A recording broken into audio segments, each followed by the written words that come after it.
This is also the same day that they just announced the Pokemon games being released on Switch for $20 each getting their own language release.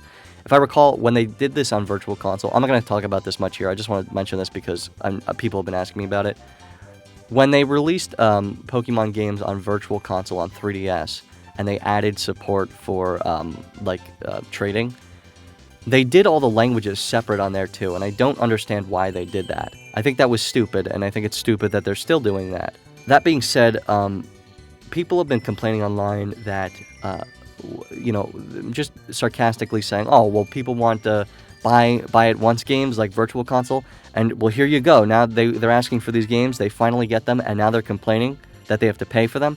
That's not the point. No one's complaining that they're making these games available to buy. No one at all is complaining about that, you fucking idiot. The complaint is that it's an old game that could have been put on NSO, right? Because it's going to be using the same emulator. The only difference is you're going to be paying $20 for this GBA emulator, but you will only be getting one game. That's really stupid. And the game is going to be $20, even though it's very old. And no GBA game ever cost $20 on the Wii U, right? When GBA games were released on Wii U Virtual Console, they were, I believe, $6.99 each. I could be wrong, but they were definitely not $20. I believe they were $6.99 each, and and everything was just reasonably. This was back when things were reasonably priced. Back when N64 games were $9.99, DS games were $9.99, Game Boy games, I think on 3DS they were $2.99 each, right?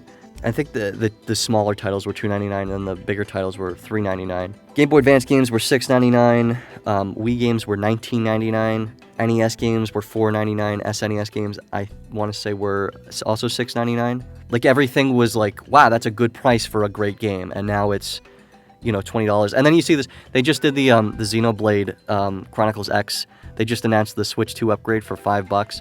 I just want to say this real quick. When it comes to people saying like, oh, Nintendo games never go on sale and stuff like that, and then they go on sale and everyone's like, oh, what happened to them never going on sale? It's the dumbest argument to watch. Because, there's no way that these people aren't that, they're not that stupid, right? They understand that there's a lot of times where a new game will come out, and people will see it and they'll go, you know what, I'd like to play that game, but I don't want to pay full price for it. So what I'm going to do is I'm going to wait a little bit, and the game's going to drop in price.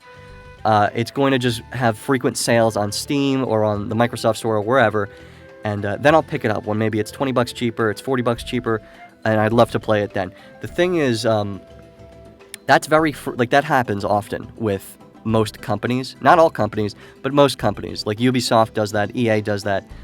That's just common. When it comes to Nintendo, this game, here's a game, Xenoblade Chronicles X, that launched at $60. So if you saw that game launch on Wii U for $60 and you're thinking, well, I'd like to play this game in HD on my TV, on my Wii U, I'd love to do that, but I do not want to pay $60. So you know what, I'm going to wait, and I'm going to wait for this game to drop in price, and then I'll pick it up, and then I'll get to play it, because it looks fun, looks good, I'm interested. And here we are 10 years later, and the game costs more somehow. That's why people say that and complain when they say Nintendo games don't go on sale. It's because shit like this happens, where 10 years have gone by. So if you've been waiting, the person waiting 10 years for that decrease in price so they could finally play it, you're now paying more for it. That's why that's why it gets ridiculous. That's why people complain, because people feel like they're being taken advantage of.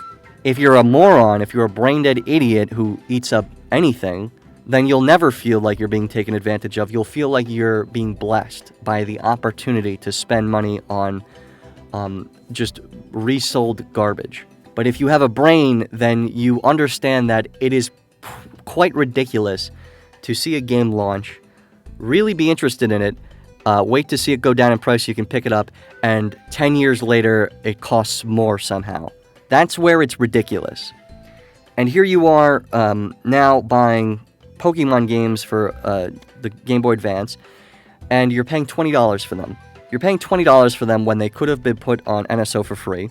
You're paying $20 for them when you paid for other GBA games on your Wii U for $6.99, and that was, like 10 years ago. You're paying $20 for them when it's supposed to celebrate the 30th anniversary of Pokemon as if that's like some kind of deal. It's just all around ridiculous, and it comes to, if you want to... People complain also. I love this complaint.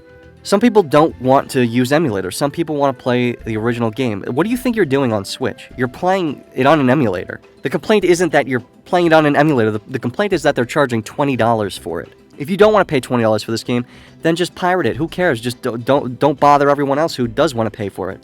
Again, it's not the point. And some of those people who do want to play the game don't want to play it on an emulator on their phone. They don't want to use touch controls. They don't want to set an emulator up on their PC and hook up a USB controller. Some people really like the idea of just playing a Nintendo game on a Nintendo console using a Nintendo controller, and there's nothing wrong with that. That's perfectly fine. And people are more than happy to do that, and they're more than willing to do that when the price is reasonable and it's done in an ecosystem that is just complete. It treats the consumer with respect, and it works well. Like fucking Gabe Newell said, if you want to combat the pirates, you have to give the pirates a platform better than that of the one the pirates are offering. And that's just what Nintendo used to have. They used to have a great platform. The biggest complaint used to be that there were no games on it. That their Virtual Console had no games. There were so few games. There were a bunch of great games, but there could have been more, which is absolutely true. It was stupid that they didn't just mass release Virtual Console games, because God knows people would have eaten them up.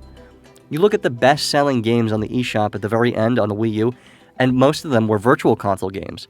I think number 4 for the longest time was like Earthbound, Mario World, and Mario 64 were up there, and it's just like I don't get it. People will absolutely happily pay for games. 99% of people will happily pay for games if you treat them with respect and sell it to them at a reasonable price. And when you were charging $6.99 for Mario and Luigi Superstar Saga on Wii U, that was a reasonable price, and people paid for it, and they loved it. When you charged people $9.99 for Partners in Time, a DS game, on the Wii U, you charged people just $10 for that. They happily bought it and enjoyed it, because that was reasonable. That was a fair price that gave the consumer a great a great game they want to play. They're not going to go on eBay and find a copy. $10 on the Wii U, and they get to play it in the same way that they did on DS with a touchscreen, 2 screens.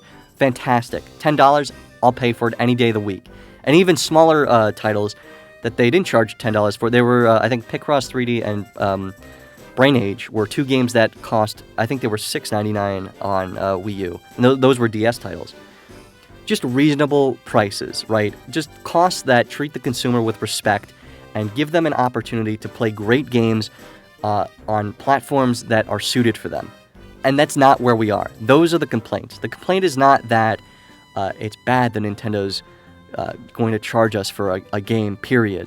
That's not it. You don't understand. It's that they don't treat anyone with the respect that these consumers deserve, because consumers will eat shit up, and they'll eat Nintendo shit up, and that's what Nintendo knows. And because of that, here we are being charged $20 for a GBA game in the year 2026 on a console that has a library of GBA games. It's not there, though. You're going to have to pay $20 for this one. Charge me a reasonable price on a platform that runs the game properly. Any day of the week, I will pay for it. Happily. I did on Wii U, I did on 3DS, I did on Wii. I owned a shit ton of Virtual Console games. I loved them all because I wanted Mario 64, I paid $10 for it. I wanted to play Mario Kart DS, I paid $10 for it. I wanted to play the Metroid Prime Trilogy, I paid $20 for it. Imagine that. Metroid Prime Trilogy was $20 on Wii U. Mario Galaxy 2 was $20 on Wii U. You could buy a fuck ton of Gameboy games, and here we are being charged $20 for individual releases of 2 different versions of a Pokemon game. You're going to pay $20 each, and you're going to pay for the language you want. If for some reason you want a second language, you're going to pay another $20 for that. And I just refuse to believe that people are stupid enough to not understand where the frustration stems here. The frustration stems simply because Nintendo is not offering games at a reasonable price on a platform suited for them. They have a mess, and they're charging a lot for this mess. They have NSO, which has a bunch of classic titles on it that you're subscribing to play. These games are being drip-fed to us like they were on Virtual Console in the Wii U days, which is frustrating. And now that I have access to all these GBA games by paying for the subscription, there's some more GBA games I'd like to play, but I have to pay separately for them. They're going to have some random feature. I believe a lot of people are saying that they're going to have Pokemon Go home support. They pulled some similar bullshit on the 3DS when they re-released Pokemon Red and Blue for Game Boy Virtual Console on the 3DS, where normally the Game Boy games would have been $3.99, and these special games, of course, had to be $9.99, which was ridiculous. A lot of this price bullshit started to just ramp up right after Iwata died, and the Pokemon Company has always pulled bullshit like this. Like, imagine that. You're paying extra for a feature the 3DS was already capable of doing. This is completely separate for an arbitrary reason. The Pokemon Company is separate from Nintendo, but Nintendo owns the majority of the Pokemon Company. Don't ever believe that the Pokemon Company has nothing to do with Nintendo. The Pokemon Company does everything it does under the very watchful eye of Nintendo.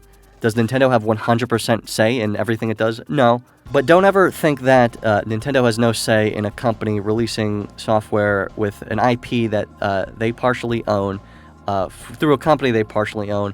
And let's remember that these are games that they themselves published. Nintendo published games. These are Nintendo games. This is not stop blaming Nintendo and blame the Pokemon Company. This is blame everyone because they all suck. That's going to do it. This was originally going to be part of the Virtual Boy video. I think I'm going to make this separate, though, because I have a lot to say. That is going to do it for this shit. Thank you very much for watching, and I've been wasting your time.